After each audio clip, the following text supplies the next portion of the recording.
Fala galera, estamos entrando agora no nosso último bloco, falando a respeito de princípios. Nas duas primeiras aulas, trabalhamos os princípios explícitos, os princípios constitucionais. Agora, nós vamos trabalhar os princípios implícitos, ok? Eu já expliquei para vocês que os princípios implícitos, eles podem tanto estar presentes no texto de legislação infraconstitucional, mesmo que esteja alegando como princípios. Por quê? Em comparação com a Constituição Federal, tudo deriva dela, então eles são implícitos, tá bom? Mas a gente sabe e tem que tomar um cuidado, porque já caiu em concurso público, perguntando, por exemplo, os princípios que estão lá no artigo 2º da Lei 9784, e lá tem um rol de princípios. E cobrou como princípio explícito, mas era explícito e infraconstitucional, tá bom? É só ter esse cuidadozinho, tá? Vamos adiante aqui contigo, Geraldo. Vamos lá. Dentro dos princípios implícitos, vamos lá. Supremacia do interesse público sobre o privado. O que é isso? A gente sabe que esse é a viga mestra da administração pública, tá? Pode até anotar aqui, ó. Viga mestra. Tá? Por que viga mestra? Porque é com base, cara, a voz está sumindo. É com base nesse princípio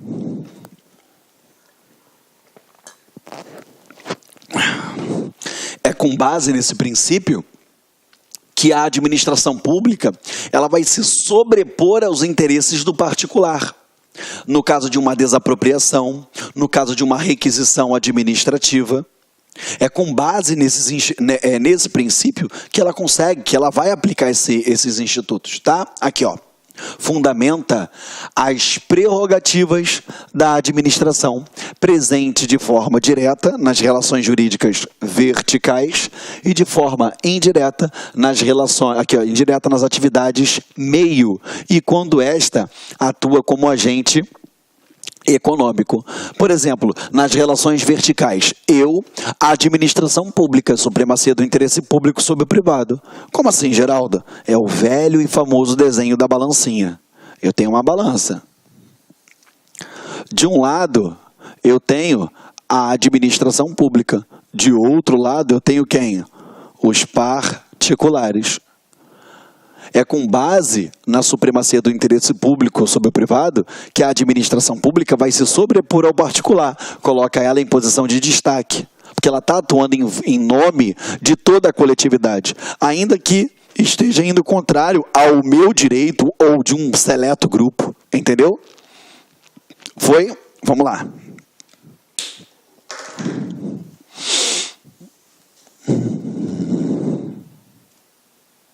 Continuando com vocês. Indisponibilidade do interesse público. O que é isso?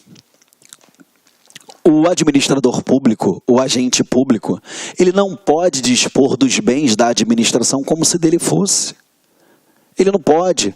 Vou usar o carro da administração, a viatura, eu vou usar o combustível, eu vou usar o computador. Eu não posso fazer isso. O interesse da administração como se fosse meu. Eu sou um mero representante do interesse do Estado, e o Estado vai visar o interesse de quem? Da coletividade. Fundamenta as restrições. Ligado ao princípio da legalidade, também implica o que os agentes não podem deixar de exercitar as prerrogativas. Ou seja, eu não vou deixar de exercitar as prerrogativas, mas não vou fazê-las visando meu interesse próprio. Beleza? Ela está presente de forma direta em toda e qualquer atividade administrativa. Toda e qualquer atividade administrativa, os interesses públicos, eles são indisponíveis. Perfeito? Quais são os interesses públicos que você conhece? A gente sabe que a doutrina traz, uma subdivisão entre interesses primários e secundários. Quais são os primários? Aqui, ó, interesses diretos do povo. Esses são os interesses públicos primários. E o interesse público secundário? Aqui, ó, interesse do Estado de caráter patrimonial, aumentar receita ou diminuir gastos. Beleza? E os atos internos de gestão administrativa. Só para você entender. Primário, eu vou atender o interesse do povo, da coletividade. Secundário, é o Estado pensando como empresa, por exemplo. Como eu vou fazer para aumentar a minha receita? Como eu vou fazer para poder diminuir os meus gastos? Tá vendo que isso daí, ainda que seja interesse público, não é um interesse primário do povo? É o Estado, ele pensando, né, em melhorar, né, atender o princípio da eficiência, para que de fato ele possa prestar melhor um serviço público, entendeu? O interesse público secundário, ele só é legítimo quando não é contrário ao interesse público primário, ou seja, interesse público primário, a administração pública, ela tem que prestar o serviço público de saúde, show de bola. Aí o administrador público corta a verba da saúde para poder o quê? Ter mais dinheiro em caixa. Peraí, ele está indo de encontro ao interesse público primário, e aí ele passa a não ser legítimo, entendeu? Presunção de legitimidade. Galera, o que é essa presunção de legitimidade? Quando você for estudar atos administrativos, eu vou te explicar isso daqui como um atributo do ato administrativo, uma qualidade do ato administrativo.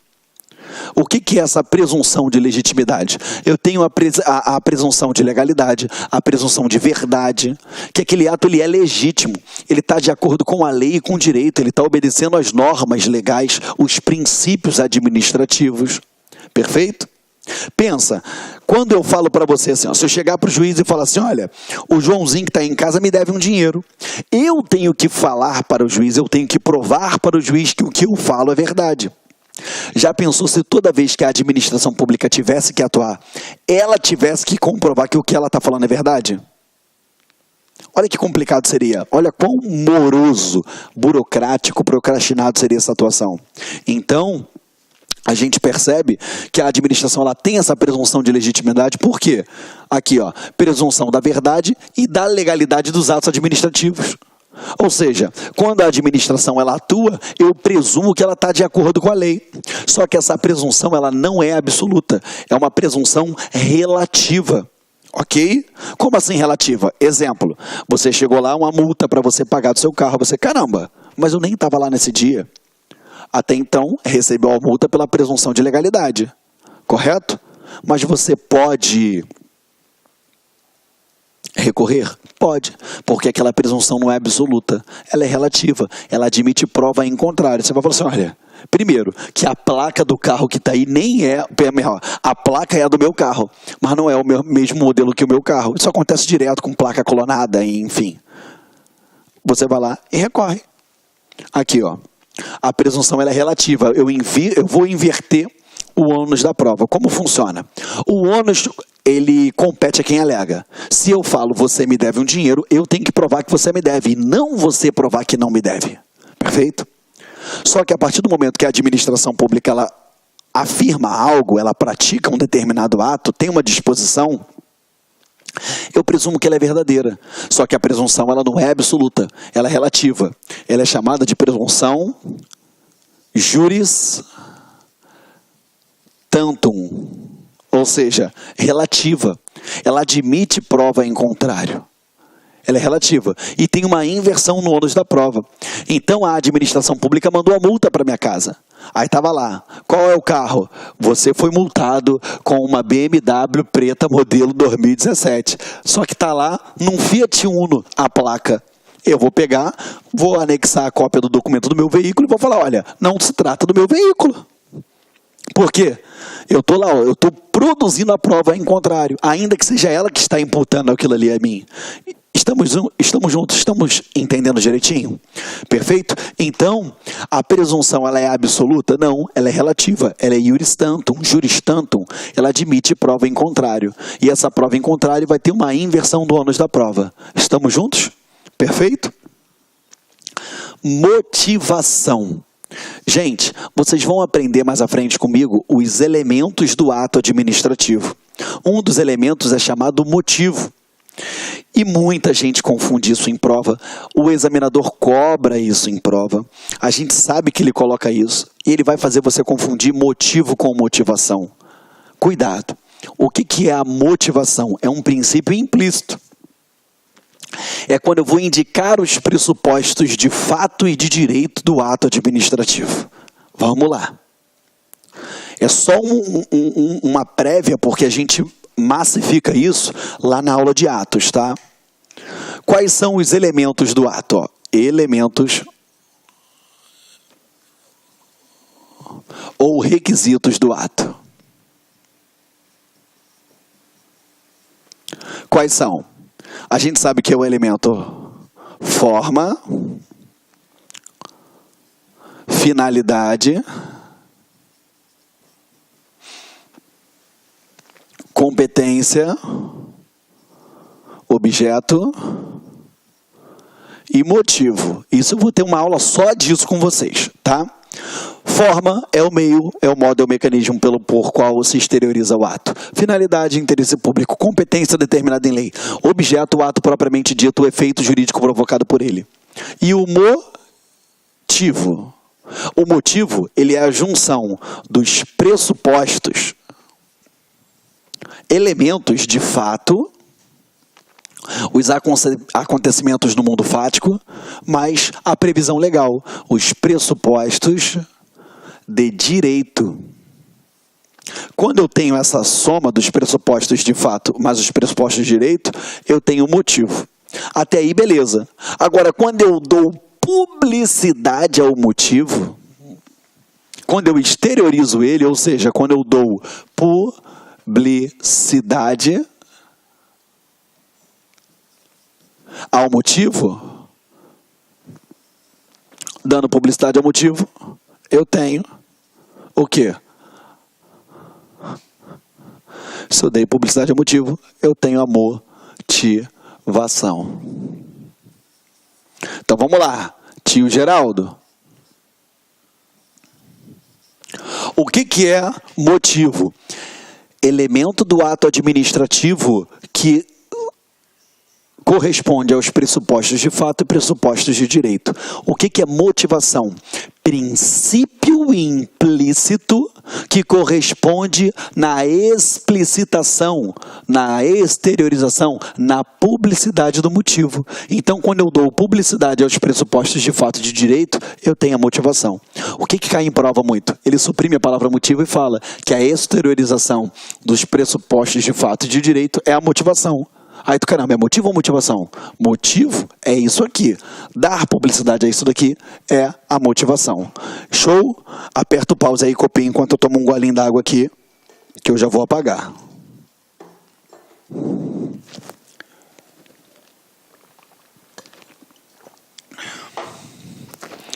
Vou apagar aqui, hein?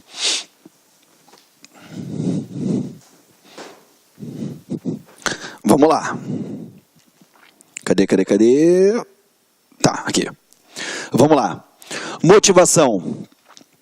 Indicação dos pressupostos de fato e de direito. Indicação, publicidade, exteriorização. Beleza? Aqui, ó. Atos vinculados e discricionários. Permite o controle da legalidade e da moralidade. Ele assegura a ampla defesa e o contraditório. Como é que eu permito o controle da legalidade? Porque ele foi o quê? Explicitado, ele foi indicado, eu dei publicidade. Então eu vou saber se está de acordo com a lei ou não. Ah, não, beleza, está de acordo com a lei, show de bola. Próximo passo, é moral ou não? É ético ou não? É bom ou mal? Perfeito? E a partir do momento que eu dou publicidade, eu asseguro o quê? A ampla defesa e o contraditório. Exemplo, quando ele foi lá e publicou no Diário Oficial a demissão de um servidor, ou deu publicidade a um inquérito administrativo que for aberto contra ele, opa, a partir desse momento ele permite ele amplamente se defender, ele ia contraditar as informações que estavam sendo imputadas, alegadas contra ele. Perfeito? Dispensa a motivação, exoneração de ocupante de cargo em comissão. Por quê? O cargo em comissão é um cargo de livre nomeação e livre exoneração, que a gente chama de cargo ad nutum. O cargo ad nutum, ele dispensa a motivação. Ele dispensa eu dar publicidade, simplesmente está o quê? Exonerado. Por quê? Porque eu não preciso falar o porquê. Porque é cargo em comissão. Entendeu? Vamos lá. Razoabilidade e proporcionalidade. Cara, Se a gente for entrar nessa celeuma de razoabilidade e proporcionalidade, a gente vai dar 27 horas de aula e não vai acabar. Por quê? Se você analisar aí nas doutrinas, você vai ver que ele fala que é diferente, uns falam que caminham junto. A título de prova, o que você tem que saber, gente? Razoabilidade e proporcionalidade, adequação entre meios e fins. Ou seja, eles andam juntos, entendeu? A razoabilidade é a compatibilidade entre meios e fins. Ela vai ser auferida. Olá, meus amigos, minhas amigas, sou o professor Luiz Antônio de Carvalho e estou aqui para fazer um grande convite para você que acabou de assistir esse pequeno trecho da nossa aula demonstrativa desse nosso professor maravilhoso. Se você gostou, se você quer assistir o restante dessa videoaula, então acesse nosso site laconcurso.com.br e lá nós temos um curso completo, um curso super atualizado e focado no Conselho Regional de Farmácia 2017 do Estado de São Paulo. O nosso curso custa apenas um investimento de 10 parcelas de R$ 25. Nós temos aí 100 dias de acesso. Durante esse período você pode assistir quantas vezes desejar e na hora que quiser. Bacana? O convite está feito, pode se matricular que você não vai se arrepender. Ah, já ia esquecendo, você quer o material de apoio dessa videoaula? Então é muito fácil, muito simples, clique aqui embaixo que nós temos um link para você fazer o download desse material gratuitamente. Tá certo, meus amigos? Então espero vocês aqui no LAC. Fui, obrigado, fui, tchau. Clique LAC.